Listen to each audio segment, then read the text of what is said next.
Welcome one, welcome all to Welcome to Tree Town. I am your host, Ryan McCooch, and I am joined today by a man who really doesn't need an introduction, Rishi Narayan, one of the most well-known people in Ann Arbor. It's great to have you here. Thanks for having me. I don't know how true that is, but I appreciate it. Well, we appreciate you coming out, taking some time out of your very busy schedule to come chat with us for a little bit. I was a little late, so I apologize. Oh, Apologize no to everybody. problem. You guys won't notice, but Ryan was kind enough to wait for me. Well, first and foremost, I wanted to ask you about how you got involved with AFC in the first place.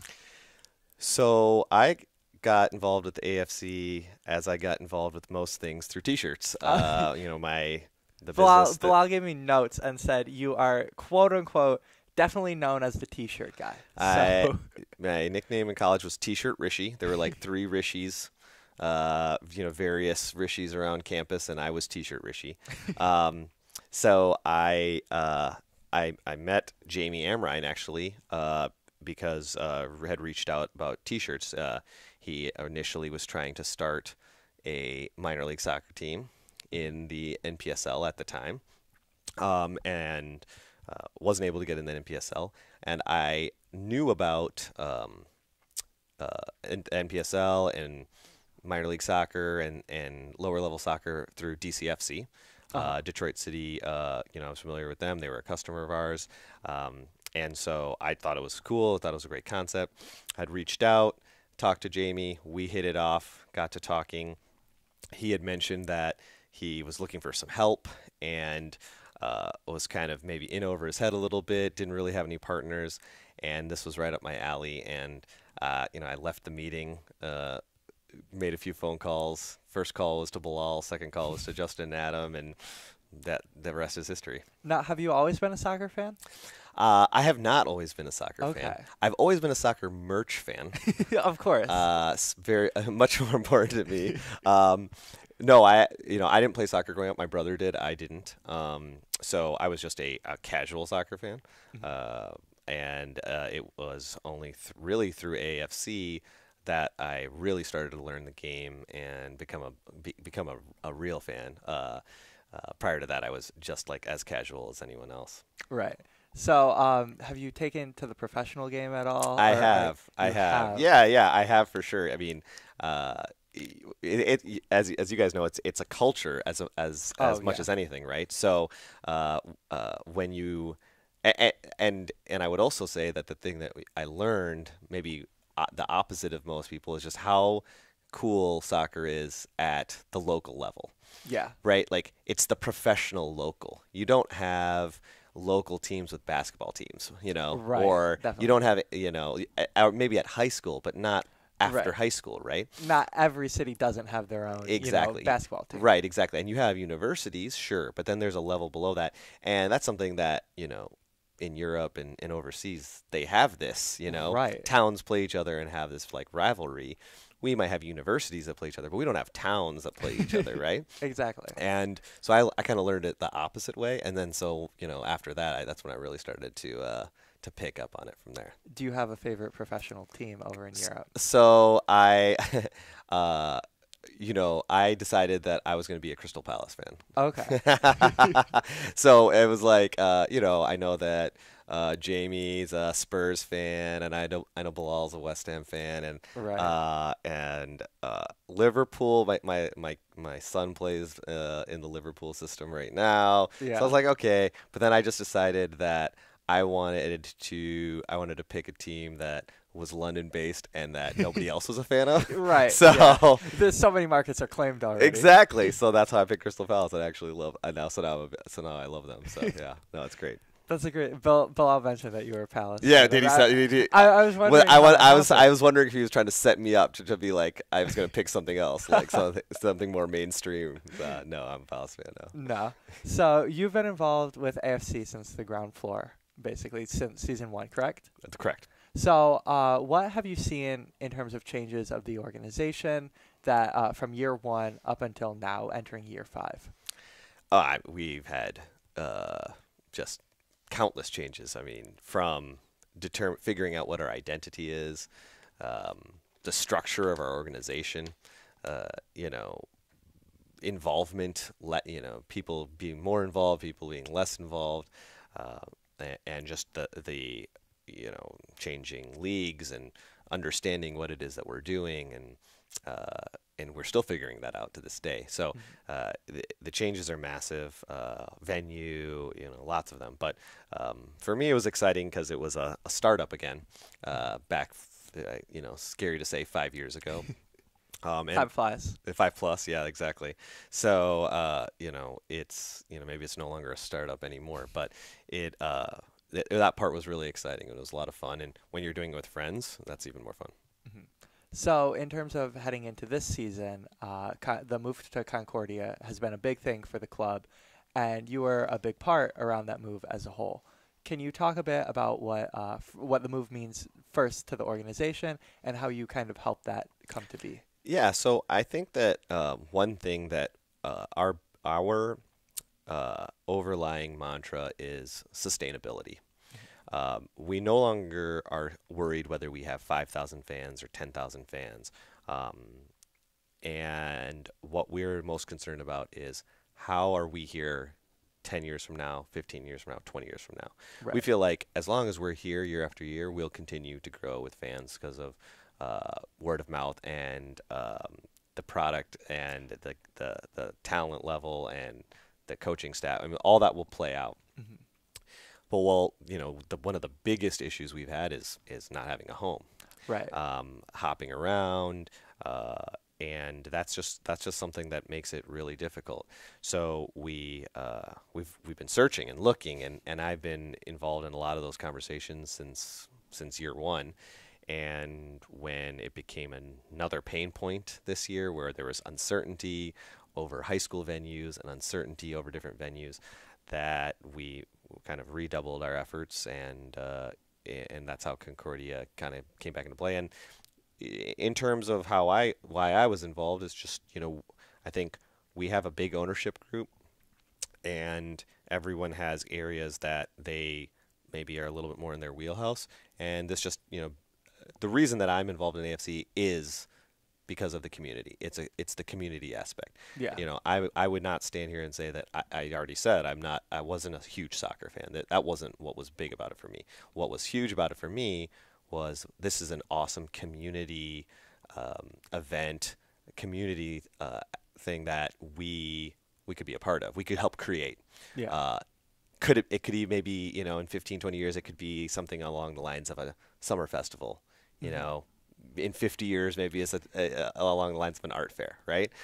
So that was the thing that was super exciting for me. That doesn't, and it exists in the sports world as opposed to like a music or arts world, right? Which is what we're in Ann Arbor. Those kind of like community events are more known for.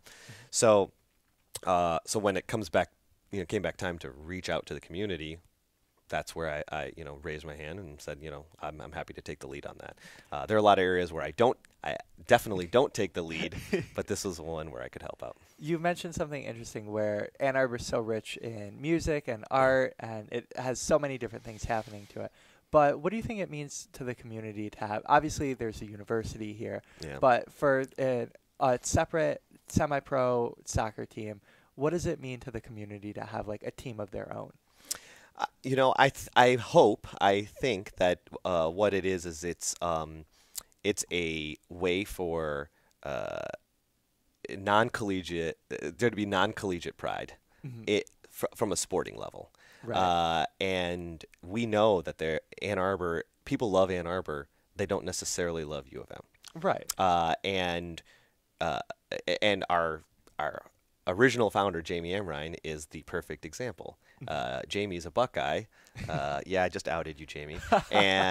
But he loves Ann Arbor, I assume. And so, this was a way for him to wear something that was Ann Arbor related, and sport that civic pride, right? That local pride.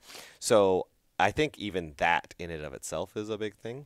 And then, I think that this idea of you're from or around Ann Arbor, and playing against, that's something that the Great Lakes Conference, I think, it's like so unique, right? Yeah.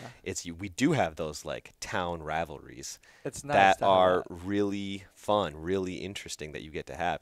And we get to experience it on the collegiate level in different sports. If you have Michigan States, if you have that kind of level, right? But now we've even taken that a step further, right? So, Mhm. so I think that's huge. And then I think just being close, having sporting that's close. We're lucky to have a lot of U of M associated sporting events. Right. Not just the big two or big three, which is really cool. And this is just another aspect of that. And it's in the summer when generally there's not a lot of collegiate sporting. It's nice too. I'm excited to spend a summer in Ann Arbor when there's not other students around. The summer in Ann Arbor is great. I've heard it's very quiet. Yeah. So I'm looking forward to I that. don't know about quiet, but yeah, it's good. It's really good.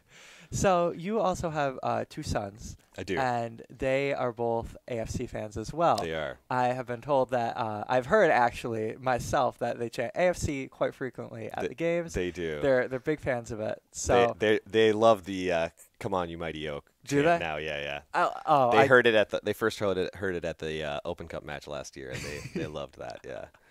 So what does that mean because as many people know, AFC is very family centric, Yeah. even if it's not blood related family. Yeah, correct. But for you, it is, of course, with your sons. Yeah, 100%. So what is that? What is having that like? Yeah, so it's cool for me because I can mark the passage of time with AFC and the passage of time of my firstborn son. He was born that same year. So, yeah, he's been coming to AFC games since year one, my younger son as well.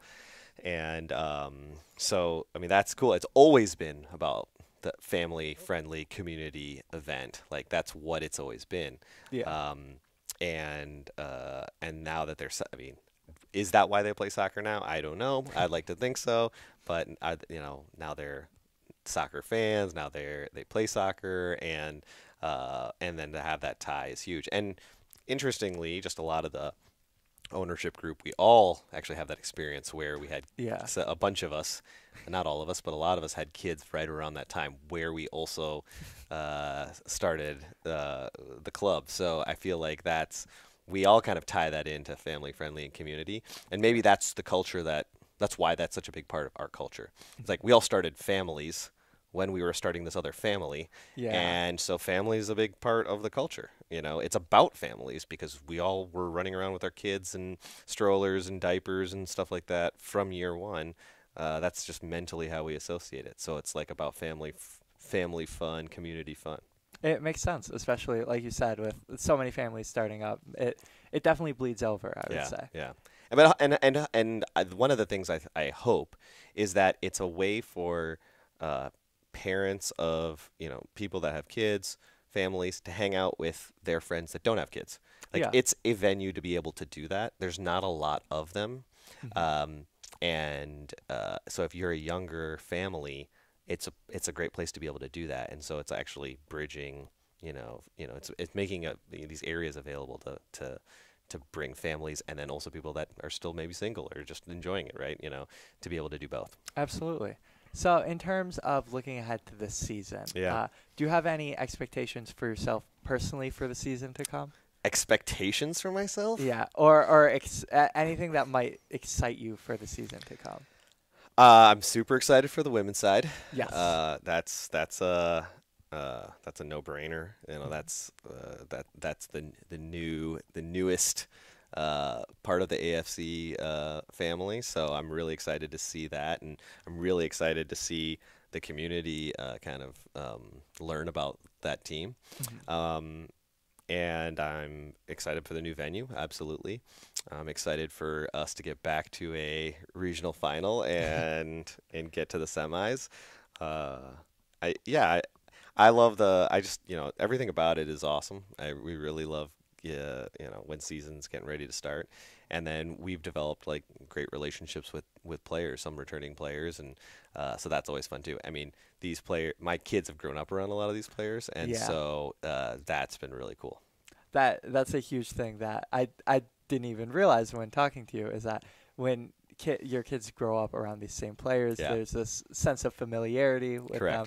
That's really cool. I didn't realize that. Yeah, it is fun. So my kids, there are some players where, they know them by name. They've known them, there are a few that know my younger son all his life, and have seen Yeah. him growing up, and that's really fun for me.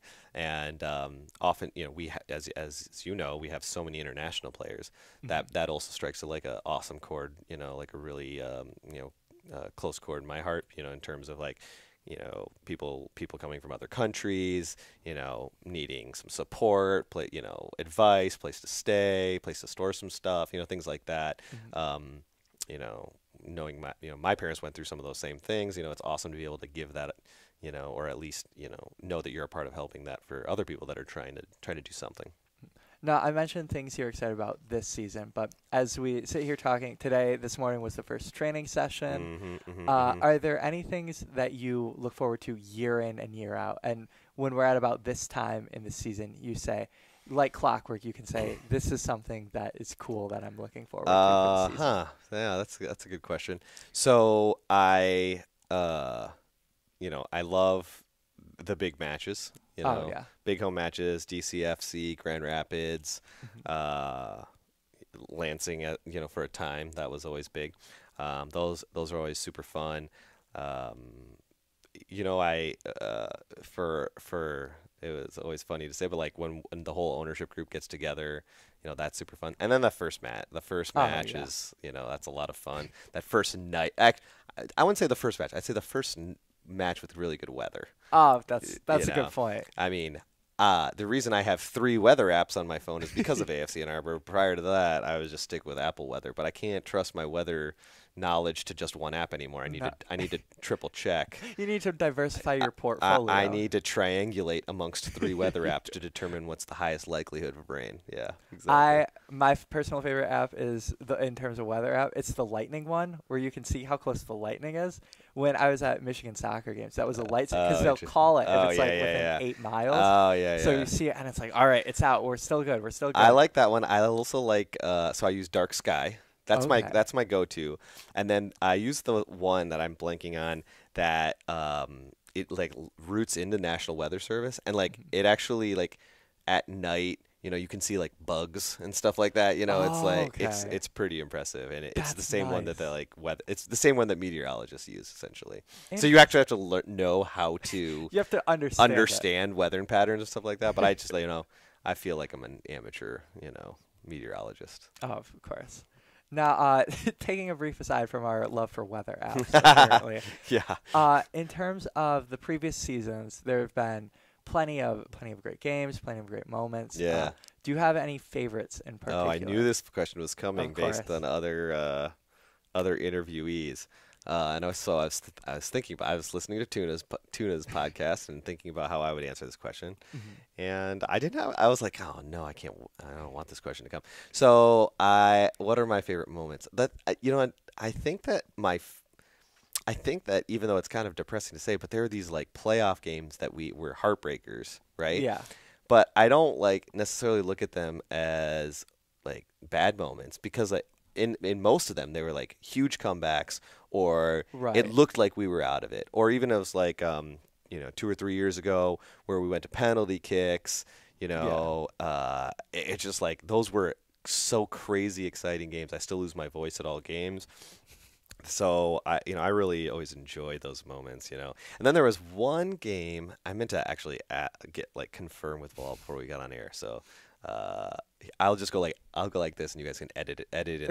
I think it was against Lansing, and we were down 0-2, and we scored 3 goals, and we came back and won, and that was crazy exciting. That was a lot of fun. Yeah. Uh, I think Hector scored the first goal. Hector or Yuri scored the first goal, and then and it was like a decent amount of time uh, into the second half that we started. So Yeah. I'm blanking now. I actually meant to I knew this was coming, and I meant to research that, and then I completely forgot. But that game was awesome. Yes. And last question for you is looking forward, I'm going to force you to pick one game that you're most excited about in the upcoming season. One game that I'm most excited about. I would say gotta be home home Detroit City. Home Detroit City. Yeah, It's been a great fixture the past few years. That's always that's always a great game, and it's fun. It's fun at at our place, and it's also fun to be a part of it at their place too. So I think that's a big one. And then I think Grand Rapids is also another one that I look forward to, just because we kind of came up together. We started together in the GLPL and then made the jump to the NPSL together. So we we're kind of tied together that way. So that's also like one that I'm always into. Yeah. So those are also an Open Cup. I'm looking forward to Open Cup will be fun. Everyone looks forward to the Open Cup. The thing with Open Cup is we're in March Madness, last game of March Madness today, and it's like Open Cup is still. I just wish more people knew about it, and then you know that there's gonna be a Hoosiers moment at some point. It's gonna happen at some point somewhere. But could it be? Who could that be? I'm not saying it's going to be us. I'm not saying that at all. But could it? That's the thing. That's always there. Hoosiers is my favorite movie of all time. So, and the Open Cup just Hoosiers is about Indiana basketball when it was one class basketball, right? There was only one class. So it was everybody thrown into the same thing. That's what the Open Cup is. Right. And nobody knows about it. No non-soccer fans really know about it. Right. And so it's just like one of those things. It's like, but if we did, then we could get to this. Great. It would be, it's like that's the thing. I really always just, of course it's, a long distance dream, but it's always like there. That's why it's there, right? It's just like it's like the dangling it out dream. in front of you. Exactly. You'll win and you're in. And exactly. Sometimes you'll get like Florida Gulf Coast will come out of nowhere. Exactly. And 2 games. We were talking about that the other, or you'll have a. UMBC that all of a sudden, one time. It's going to happen once. Anything could happen. At least they're going to get far enough to. I think it's happened a few times where like a lower level team has definitely gotten on ESPN because of the Open Cup. That's all I want. I just want to get on real life. I just want if ever we just got on ESPN because we made it through enough rounds of the Open Cup, that would be enough for me. Absolutely. Televised soccer is the dream for exactly. Ann Arbor. Yeah. Well, thank you again. Yeah, thanks very for much me, for coming out. I appreciate it. Absolutely. Take care. We're here with Fletcher Sharpe, a local soccer journalist in the region. Fletcher, thank you for coming out to the Treehouse. Yeah, thanks for having me. It's a really cool looking place. It's very bright. It is very bright. It's a bit of a new setup. So we're excited to have you though, and I'm excited to meet you. This is the first time I've actually met you. So thank you for being so cool. You're as cool in real life as you are on Twitter. Definitely not cool on Twitter, but I'll take it. I know I'm not, but I'll take any compliment I can get. So for those who might be unfamiliar with you, can you give a bit of your own personal background? How did you become so into soccer? Well, I grew up in Detroit. Lived most of my life in Michigan, small part of it in Louisiana. I played soccer from age 2 to about 11. Then I got to middle school, high school. I went to U of D, so it's kind of bundled together. And it was either try out for the soccer team there or pick up a different sport. And around the same time, I kind of got into American football. So it's either try to be a goalie for that team, and the goalies for U of D were very good, or try to play quarterback for U of D. And U of D's now they're a decent high school football team, but then they were terrible. So I was like, easier, I'll just play quarterback. That's fun. Yeah. And 12 broken bones later, I really wish I had not. But after my senior year, I realized that I would not be going to play collegiately, play football. I ran track, kind of got in love with running for a brief moment. Okay. And after high school, I got to college, and a friend's like, hey, come play in our rec soccer league. And I was like, why not give it a try? And I kind of just fell back in love with the sport again. I still followed it when I wasn't playing it, but it was soccer's here. It's, a sport, but now it's hey, I actually really enjoy watching and playing this sport. So it kind of, I guess, a 8-9 year lull before I kind of jumped back into it. So okay. Now, how did the journalistic aspect of your appreciation for soccer come about? Well, I ran track in college for 1 year. It started out at Southern A&M in Louisiana. I came back to Michigan because my family was a little worried about the hurricane stuff happening in Louisiana. And I was running an indoor meet one time for Oakland University, and I went around a curve too hard, and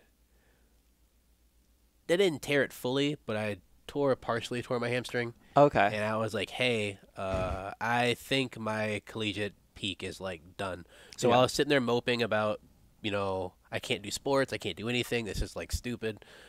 My father was like, why don't you just become a sports journalist? You know enough about sports, and also that way you're not like sitting here watching sports and not doing your homework. And I was like, yeah, that's actually smart. Like, why don't I do that? And because it was around the same time that I kind of really jumped back into soccer, I was like, why don't I actually start taking some of the stuff I know and using it to, write about it and, analyze it versus just sitting here like, they should be doing this because I just think so. Like, Right. actually give some insight and actually, like... Give some actual reasoning. Right, and not sound like a dumb armchair guy who's like, I know everything, but that's also why I'm sitting here with no offers to coach anybody because, no one wants that guy. Right. So, yeah, that's kind of how that opened up, and then people just started taking chances on me, and now I'm here. So Here you are. Yeah. So in terms of the local soccer scene, it's really been budding as of late, especially with the NPSL. What have you seen within the growth of soccer as a whole in the state of Michigan that really caught your attention? It's nuts. It's huge. When I first started writing, there was one team really, and it was the Bucks. And right after, and I remember I was writing for M Live, and my editor was like, "Go cover the Bucks," and I was like, "I guess, like." In my mind, I'm thinking it's a fourth level sport, but still like an actual league sport. Like it's actually like, yeah, it's like an actual league. Like I'm expecting like, oh, there's going to be some people here. It's maybe going to be a little bit of, a talent drop off or whatever. And he's like, go to the Canton Cup. And it was their Bucks annual game at the Canton Cup.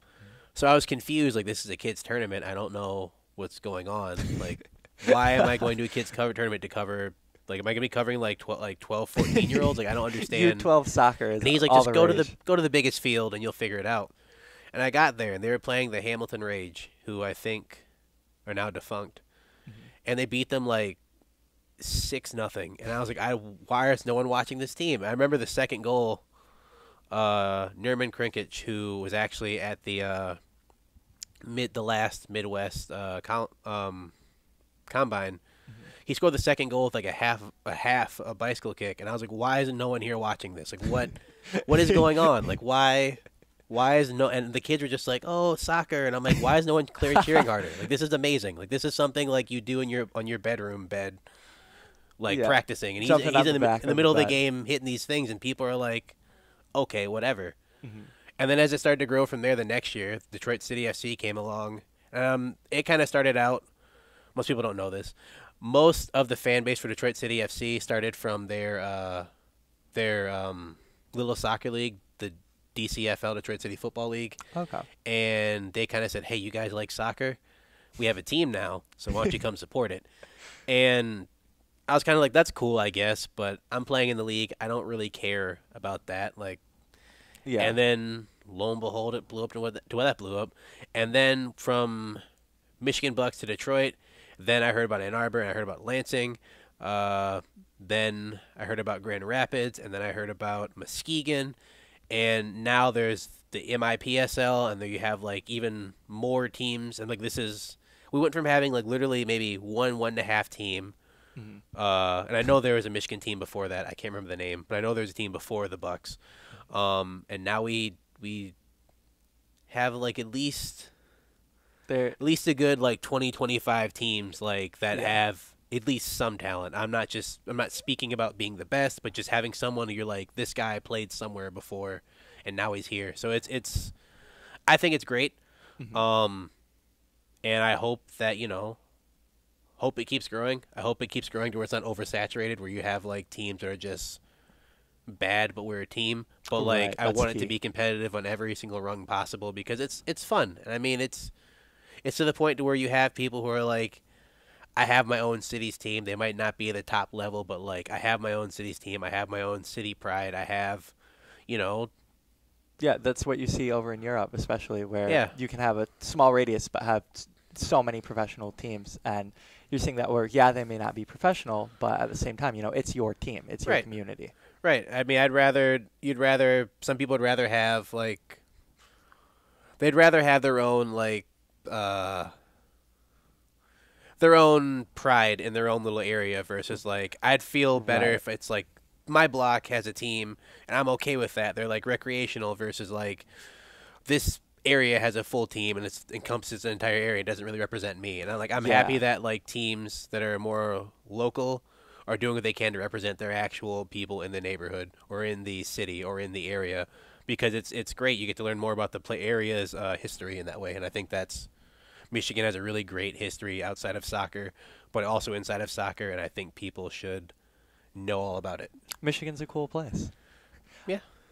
In terms of gearing towards AFC Ann Arbor as a whole, since they've entered the NPSL, they've really solidified themselves as a contender consistently, winning back-to-back Great Lakes Conference championships. What do you see from AFC as a whole that has made them so successful over recent history? They reload. They reload. And that's one thing in the NPSL. You count on teams having to reload and bring back almost half new rosters. But Coach Redland finds a way to like look under every single rock, like under every single whatever, and like pull out like 3 or 4 people who played youth national level, who played full on international level, who played in some pretty competitive league overseas. And it's like, hey, most people are like, we got one of those guys, we're happy. And he's like, great, like I have 7 of them. Yeah, here's Like, multiple. and I can speak to this moment in particular, because it was funny to me. I remember Jimmy Fiskus played for AFC Ann Arbor 2 years ago, Yeah. and the next year he played for Detroit City FC, and they're like, we're gonna have we have one of the players, we're happy to have from one of our rivals. It's gonna be great. And I'm like, I don't know their roster yet, but like I'm fairly certain they're gonna find someone to replace him either at the same level or higher. So like it's not really much of a loss for them. Like Right. it stinks to lose a good player, but they're gonna get him back. It's not like, oh, now there's a hole. Yeah. And lo and behold, they got Stanley, and it's like, yeah, played all right. I'd much rather have him than have him. They're both talent, but like, come on, how do you hate NPSL Stanley? Player of the Year and all. Right. So like it's about reloading. They always find a way to either get a player of equal value or get a player of greater value, and that's really hard to do in this league because there's a lot of change. I mean, heck, teams fold in a year or two Yeah. here. So like the fact that they've been able to join and continue to build every single year, that's amazing. That you can't really do better than that.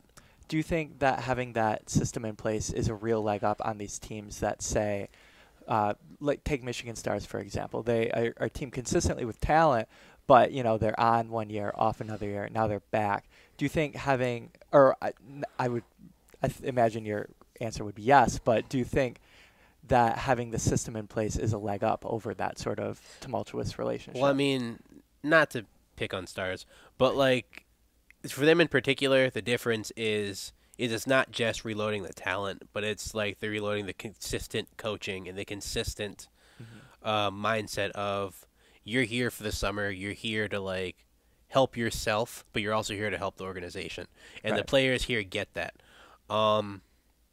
I won't go too in depth, but I used to cover back when they were FC Sparta Michigan. I used to cover them extensively for MLive, and that was not always the case that the players understood that they were there for.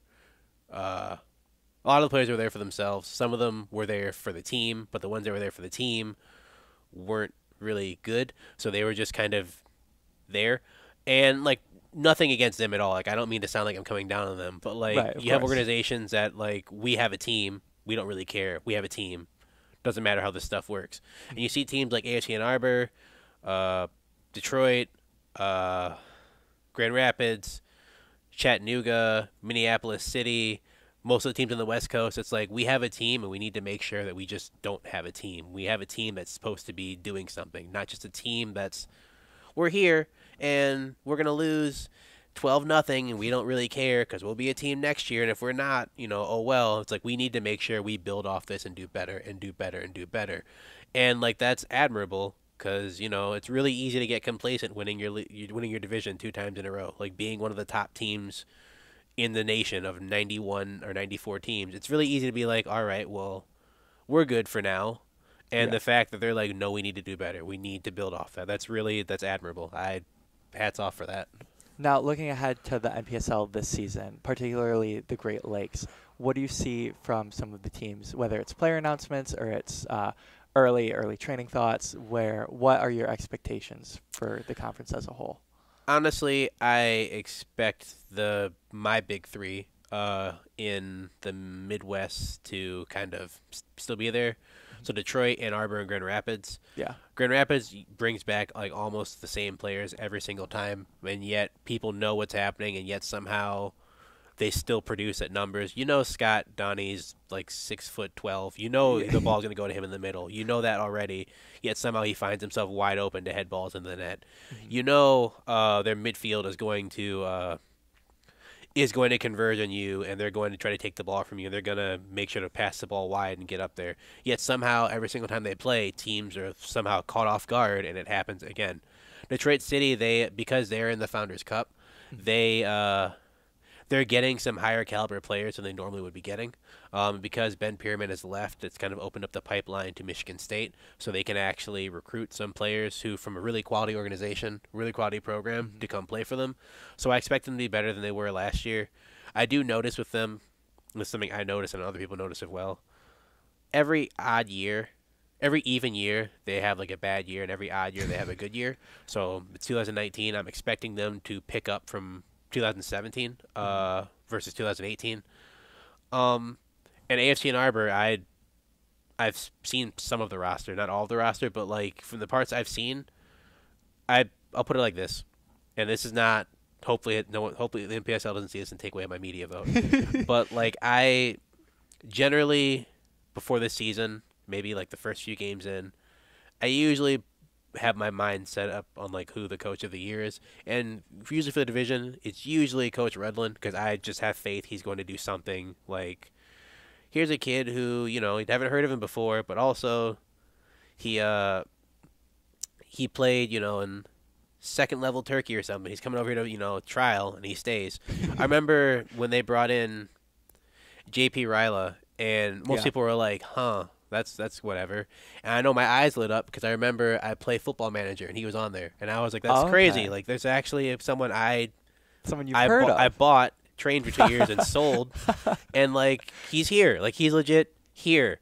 This is crazy. Like, how'd you do that? And he's like, he came to America. He needed somewhere to play. And, we pitched him, and he said, oh, and I was like, that's silly. Like, how? Okay, you know what? Whatever. I bet you could somehow convince like Messi to come play here for like a summer if you really wanted to. I just trust you're gonna be okay. I'm excited to see how FC Columbus does their second year. They'll be interesting to watch. I forgot his name, but that winger they had, Ezra Armstrong or Kamara. Kamara's really good, but they had no one around him, and I'm like, typically doesn't bode well for your team going forward. Yeah. But we'll see. Could be great. Could be, I know for the rest of the Midwest, I'm always excited to see Minneapolis City, because they're just kooky. They're a whole kooky team. And, like, I appreciate that it's not just the Twitter handle or whoever, but, like, even the players are kind of – and I'm like, that's great. You guys are weird as a family, and, like, props to that. And I love them, and, like, they know this. So, yeah. I expect for them to be back. I expect FC Duluth to be back, and that kind of bums me out because their style of play is really boring, but like it works, and I can't. If it works, you can't say much about it, but it's basically get the ball in the back, kick it all the way up the field, and then just keep kicking it towards the goalie until it goes in. And it works. I'm excited to see if Dakota Fusion rebounds. They had 2 years ago, Jay Johnson was the second best scorer in the whole entire league. Uh-huh. And then last year, people figured that out, and he stopped getting the ball as much. So I'm excited to see if he comes back. In the East, FC Buffalo, I expect them to do well. I want to see if Cleveland can come back and be as successful without being as rough as they were, because you can't do that forever. Yeah, and that's really my whole Midwest breakdown. I'm excited for the Midwestern Division, the entire conference, because it's gonna be interesting. It's not gonna be like a runaway with like two teams. Like people should be paying attention to the last few games as well. So. Yeah, it'll be a fun year. The region as a whole it was very strong last year, and I think you're totally right in saying it'll be similarly strong.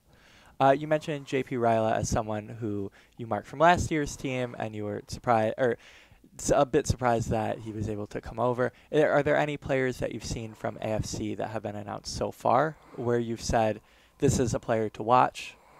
I forgot his name. Otieno, who just announced today. Just announced today. I remember I was talking to Bilal, and he's like, here's some people that might, potentially come over. And I was like, I'm going to look up all of them so I can see exactly stuff about them. Mm-hmm. And, like, I saw some tape on him. It's, like, not much. But, like, I saw some tape, and I'm like, this kid's really good. Like, yeah, if you get this kid to come play, like, you guys should be all right. Like, that's it. Like, and if he's – and then I saw he's a Kenyan Youth International. Like, I was going to say the Kenyan pipeline. That's great. Like, this is someone who's going to come in, he's going to work hard, he's going to play his role, and he's going to help the team, and he's going to be selfless. And that's literally the type of player you want. If you could create a player, you want a player that's going to be – doesn't have to be the best, but at least be decent, someone who's going to be there for the team, someone who's going to be there, listen to the coaches, and someone who's going to be there in your community who's going to actually be like a good brand for that. And that's like a perfect player. And you guys should be fine. Like, that should be great. Yeah, that's be really him. A lot of the players have been announced. I can't remember all the names off the top of my head, but a lot of the players have been announced. I've looked at their college careers. They've had some really great careers so far, or they've had like their first freshman year great, an injury, and then they're trying to build off that. So like, I'm excited to see how this team comes together because, again, I trust Coach Rudlin. I trust he could take like 11 rocks and put them out there and still somehow find a way to like score 2 goals. So like, I have all faith in him to do that. So now, in general, in terms of the lower league level as a whole, not just NPSL but the USL pyramid as a whole, is there anything that you've seen? We've seen early days of USL League 1 starting, Championship starting, League 2 I don't think has started yet. I could be wrong though. No, not yet. Is there anything that you are looking forward to that? I know it's been a bit of a bigger change in terms of the USL pyramid. The NISA is also coming to play this upcoming summer. Sort of. I feel weird, and I don't want people to like throw rocks at me later for like saying this, but I understand like that not every lower league or every higher league is professional. I understand that not every professional league is going to be the top league. I get that. But it makes me feel weird when you see teams that have not had sustained success become professional teams. Like, I don't get it. Like, I don't get what your business plan is. If you can't beat teams that like where no one is really spending money towards the players, what makes you think you're going to be able to spend money and beat teams that are also not spending money to get players? Mm-hmm. Like, I feel like you should probably have a year or two of success without money before you start having success. Try to have success with money. So that's kind of put me off a little bit from League One, a little bit from some of the Championship as well. Just because some of these teams that got moved up, like, weren't really that good, and I don't really want to see them also not be good, but just have more at money. A higher level, right? Yeah, I don't. That like, I'm happy for the players because it's like now they're moving up, they get a chance to get paid money. I'm happy for them. I'm always for the players if they can to if they can be paid to be paid. Happy for them there, but like I don't want to watch you lose 12 games and have to pay more money to go see you do it. Like that's a waste of time. Well, we'll say the one perk is now that I have ESPN Plus. ESPN Plus is great. I could just stay home and watch you lose 12 games. That way I don't pay any money, So I'm excited for that aspect of more teams getting a chance to show more. I'm excited for some of the newer teams. I know Ford, Madison, I like their whole just as a whole team. I like the players. I like the coaching staff. I like how they handle themselves in media. That's fine. But I don't know. Just I'd rather teams. I wish it was not a rule, but I wish it was unwritten one where it's like, hey, if you didn't win 20 games the last 3 years, maybe you don't get to go pro until you get close enough to this, because you don't get to lose 30 games in 4 years. And it's like, guess what? Now you're a pro team. That's backwards to me. That's rewarding someone for being bad. If that's the case, I'm going to hopefully leave and hear me say this. FCR should be a pro team because they lose every game. If they're going to lose every game, just give them the pro and let them buy players and still be bad. I don't. They finesse somebody. They finesse somebody into some money, so it works for them. So yeah. Gearing away from soccer as a whole and talking about you have some personal projects happening right now. A documentary, I believe. Can you talk a little bit about that? So, I had been working on a little side project myself, where I was trying to. So when I went to college, I went to an HBCU, Southern A&M, and we did not have a soccer team at the time. And I found it kind of funny, just because there were so many people, HBCUs, if you don't know, historic black college and universities. Right. There were so many people there from so many small African countries or so many small Latin countries that would be passing the ball around, and there was no team, and I thought that was kind of funny. And I've been looking into which HBCUs have teams and which HBCUs have some players that have had some sustained success. I know the only HBCU to win a national NCAA championship was Howard in the 70s, and they won 2, but one got vacated because they used an eligible player. And I was kind of at my wit's end, I can't get the information from these schools because a lot of them don't want to talk to some random journalist, but also a lot of them just don't really care. And out of the blue, Non-League America, which is the Twitter hub and internet hub for all things that are lower level, they reached out to me and they're like, "Hey, we see what you're doing. We're interested in something else.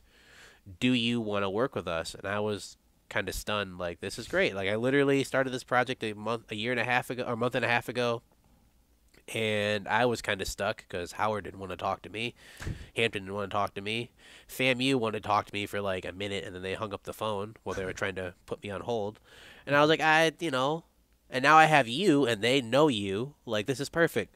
So we went down last October. We flew down to.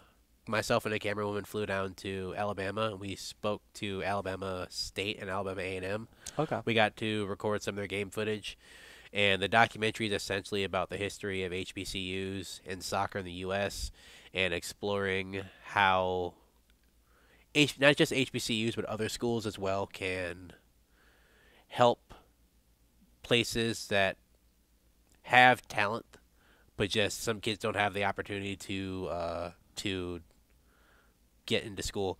I know for example, Alabama A&M, their school, their soccer team, although it's an HBCU in Alabama, is majorly made up of people from Europe. Oh, wow. Okay. Yeah, out of their 22 players, 14 are from Europe and 6 are from. They have more Germans than they do people from Alabama. That's interesting. So we were looking into how. I know I spoke to their goal scorer, and she's really good. We were there. She scored a game winner from 30 yards out in the rain. It was nuts. But it's just honestly money. Like he's like, I didn't have the money to go to any other school, and Alabama A&M offered to like give me some money, and I was like, all right, that makes sense. Makes It's just sense. we explore how HBCUs can help mainly minorities, but how they can also can help students who are trying to play soccer and like get them to care. Because some of the kids that go to their schools are like, you see some really amazing, talented people, and like this is partially HBCU, but partially just life.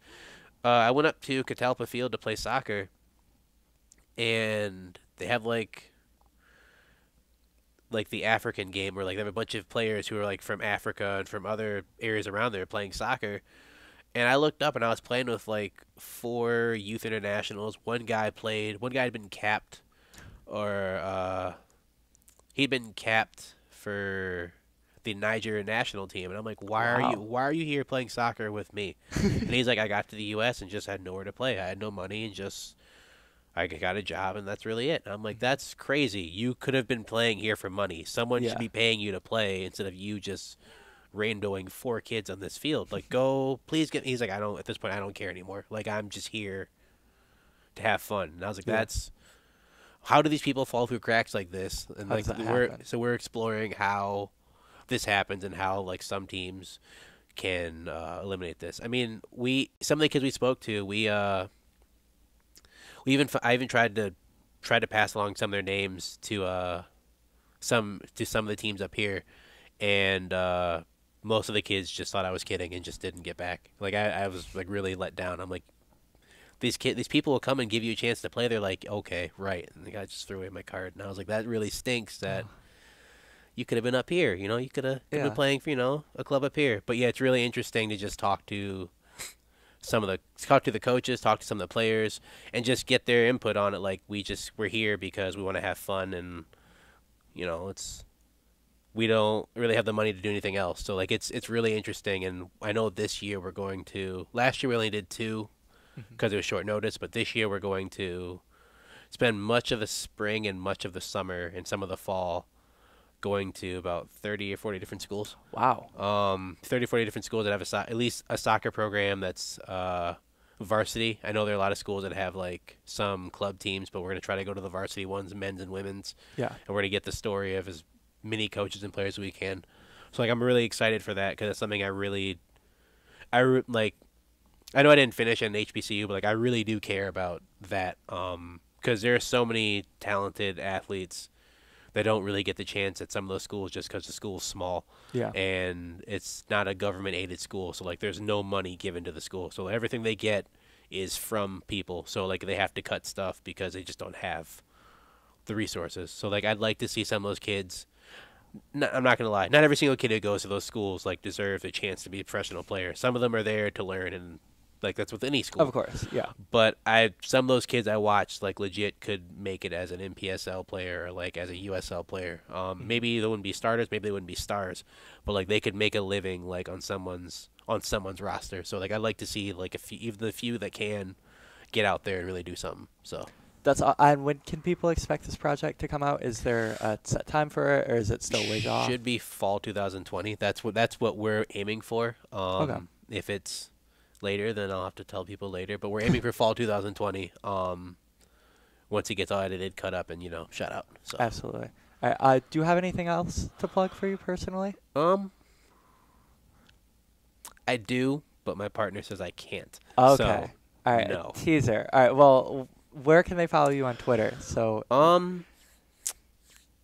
If you need to follow me on Twitter, I guess it's at Saint FDW.